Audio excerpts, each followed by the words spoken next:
Assalamualaikum warahmatullahi wabarakatuh. Halo teman-teman, kali ini kelompok kami akan menjelaskan tentang tahap-tahap perkembangan Erikson dengan kekuatan dasar dan krisis psikososial yang sesuai. Ada 8 tahap yang akan dijelaskan. Kepada teman-teman yang akan menjelaskan, dipersilakan. Pada tahap pertama, yaitu infansi atau masa bayi, terjadi pada usia 0 sampai 1 tahun. Tahap ini juga terkenal dengan krisis psikososialnya, yaitu trust versus mistrust.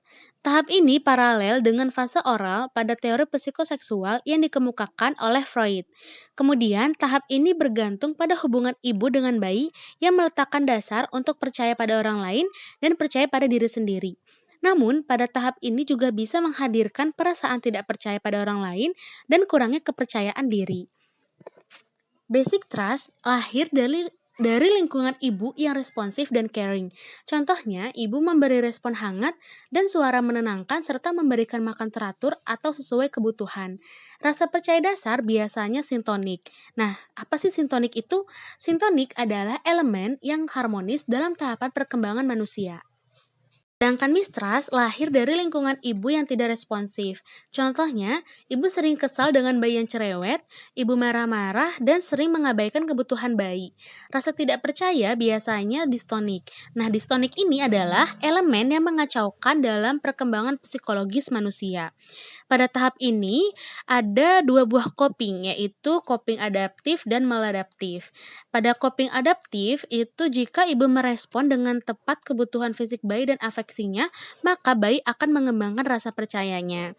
Sedangkan untuk maladaptif copingnya, itu jika sang ibu menolak atau lalai terhadap anak, maka anak tersebut akan bersikap curiga atau menjadi pribadi yang cemas. Lalu, terlalu banyak trust akan mudah dibodohi dan tidak siap dengan kekejaman dunia. Begitupun dengan mistrust, apabila terlalu banyak akan frustasi, marah, adanya permusuhan, dan lain-lain. Jadi, kalau trust dan mistrust sehat, akan tumbuh kekuatan dasar, yaitu hope.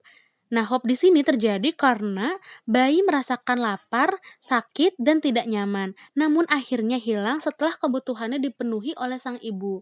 Tetapi kalau tidak sehat akan tumbuh patologi inti withdrawal yang terjadi karena bayi menganggap lingkungan di sekitarnya tidak bisa memenuhi apa yang ia butuhkan. Contohnya ketika dia nangis lalu dicuekin.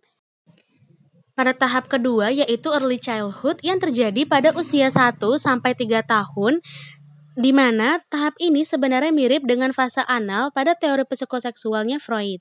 Tahap ini juga terkenal dengan krisis psikososialnya, yaitu anatomy versus same end-up. Pada masa ini adalah periode toilet training yang juga disebut sebagai era impulsif, self-expression, dan compulsive deviance. Ketika balita mulai belajar berjalan ke tempat yang mereka inginkan, memilih mainan yang mereka suka, dan memiliki sense of personal control. Anatomi di sini adalah balita merasa diizinkan untuk eksplorasi hal-hal di sekitarnya. Contohnya, anak-anak merasa bebas memilih mainan yang ia sukai, dan anak merasa bebas berjalan, bermain, serta mencoret-coret. Otonomi di sini termasuk sintonik. Sedangkan same end-up adalah balita disalahkan dan dibuat malu oleh orang tuanya akan aktivitas yang ia lakukan. Contohnya, anak dipermalukan karena masih pipis dan pup di celana, serta dimarahi karena terlalu pecicilan, lincah, dan aktif. Rasa malu dan keraguannya termasuk distonik. Interaksi berlawanan yang sehat akan menciptakan kekuatan dasar will, yang artinya energi perasaan mampu melakukan sesuatu atau mampu berekspresi dan percaya diri bahwa ia bisa menggunakan kemampuannya untuk beradaptasi dengan dunia. Sedangkan kurangnya kemauan akan menciptakan patologi inti compulsion yang artinya balita merasa tidak bebas dan terpaksa melakukan sesuatu yang tidak ia kehendaki. Tahap ketiga yaitu play age, usia bermain, terjadi pada saat usia 3 sampai 6 tahun. Krisis psikososial yang terjadi di sini adalah inisiatif versus guilt atau inisiatif versus rasa bersalah. Tahap ini mirip dengan fase falik pada psikoseksual Freud. Nah, Pada periode ini adalah saat anak bisa lebih leluasa bergerak, berlari, lompat, dan memanjat tanpa perlu berhati-hati.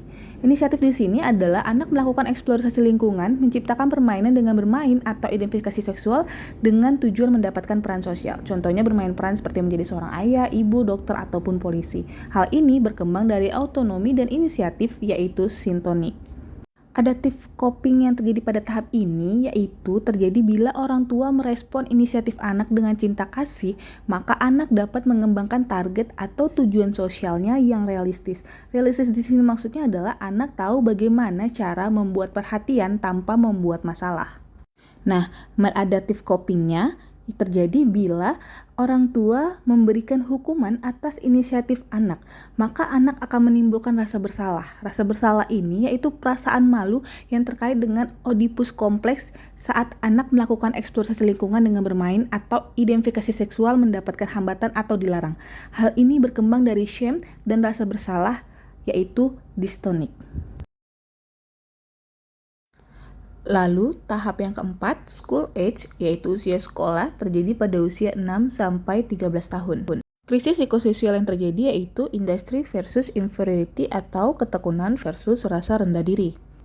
Tahap ini cukup paralel dengan fase laten yang terdapat pada teori psikososial Freud.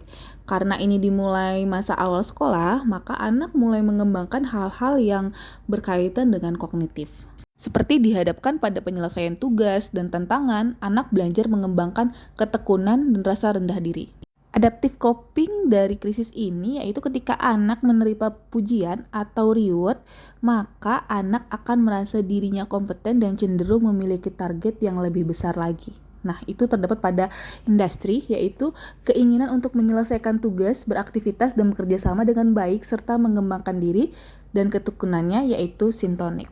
Kemudian, maladaptif dari coping ini sendiri adalah ketika anak sudah melakukan tugas sekolahnya, namun ia malah mendapatkan ejekan atau perilaku buruk lainnya, maka ini akan menimbulkan inferiority, yaitu ketika anak merasa tidak cakap dalam menyelesaikan tugas, tantangan, atau permainan, serta terdapat rasa tidak nyaman akan hal tersebut, rasa rendah diri atau dystonik. Selanjutnya ada tahap yang kelima, tahap adolescence atau remaja, umur 13-20 tahun, identitas versus kebingungan identitas. Usia remaja saat seseorang memiliki atau mendapatkan ego identitas yang lebih kokoh. Identity adalah remaja semakin paham who they are and who they are not. Remaja semakin paham what they want to become and what they believe. Contohnya ialah semakin mengenal diri sendiri dan semakin paham gender dan seksual identitas serta identitas, ideologi, dan pekerjaan. Identitas adalah sintonik. Identity confusion adalah kebingungan identitas terjadi karena ketidakmampuan membangun relasi yang baik dan ketidaktahuan tentang diri. Hal tersebut termasuk dystonik. Krisis yang sehat akan membentuk kekuatan dasar fidelity, yaitu keyakinan yang teguh mengenai ideologi, pandangan tentang diri sendiri dan dunia, agama, politik, gaya hidup, ideologi sosial, dan lain-lain. Sedangkan krisis yang tidak sehat akan membentuk patologi inti role repudiation, yaitu ketidakmampuan untuk berkompromi dengan dunia dan selalu melawan atau selalu menarik diri.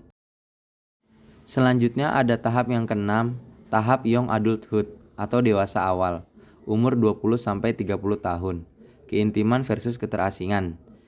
Intimasi adalah kemampuan berpadu dengan identitas lain atau pasangan tanpa kehilangan identitas diri sendiri, kemampuan untuk berbagi, berkorban, dan berkompromi serta berkomitmen. Hal ini termasuk ke sintonik. Isolation adalah ketidakmampuan mengambil kesempatan untuk membangun relasi dan tidak menerima tanggung jawab sebagai individu dewasa. Hal ini termasuk ke dystonik. Krisis yang sehat akan membentuk kekuatan dasar love, yaitu mature devotion atau pengabdian yang matang, yang melampaui perbedaan pria. Sedangkan krisis yang tidak sehat akan membentuk patologi inti exclusivity, yaitu hambatan atas kerjasama, kompromi, dan relasi kesediaan diri. Selanjutnya, tahapan yang ketujuh, yaitu adulthood yang terjadi pada masa dewasa. Pada tahapan ini terjadi generativitas versus stagnasi, di mana usia ketika seseorang berkontribusi terhadap masyarakat. sangat erat kaitannya dengan procreativity, berkembang biak dan merawat keturunan. Hal ini terjadi pada usia 30-60 tahun. Generativity adalah membina generasi selanjutnya. Prokreasi biologis, kerja, ide, benda, dan hal ini termasuk ke dalam cytonic. Stagnation adalah ketika seorang terlalu terobsesi pada dirinya sendiri, seperti keengganan untuk terlibat dengan suatu komunitas. Hal ini termasuk ke dysystonic. Krisis yang sehat akan membentuk kekuatan dasar care, yaitu komitmen untuk merawat orang, produk, atau ide.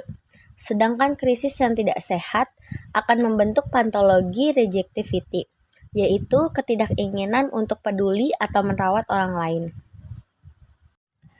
Tahapan yang terakhir yaitu old age, rentan usia 60 tahun ke atas, atau usia lanjut. Pada tahapan ini terjadi integritas versus keputusasaan dan kejijikan, di mana usia ini hanya untuk menikmati atau meratapi hidup. Hal ini terjadi pada usia 60 hingga akhir hayat. Integrity adalah merenungi hidup dan merasa bersyukur, mengapresiasi orang-orang di sekitar. Contohnya seperti perasaan yang cukup dan bersyukur serta menikmati hidup sekaligus rela melepaskannya. Hal ini termasuk ke dalam cytonic. Despair adalah merenungi hidup dan merasa menyesal karena hidupnya tidak bermakna. Hal ini termasuk ke dalam dystonic. Konflik yang sehat antara integrity dan despair akan menciptakan wisdom, yaitu kebijaksanaan untuk menikmati hidup dan sekaligus siap melepaskannya. Sedangkan konflik yang tidak sehat akan menciptakan disdain, yaitu perasaan bingung yang tak tertolong dan penuh penyesalan. Sekian penjelasan dari kami kelompok 11. Terima kasih.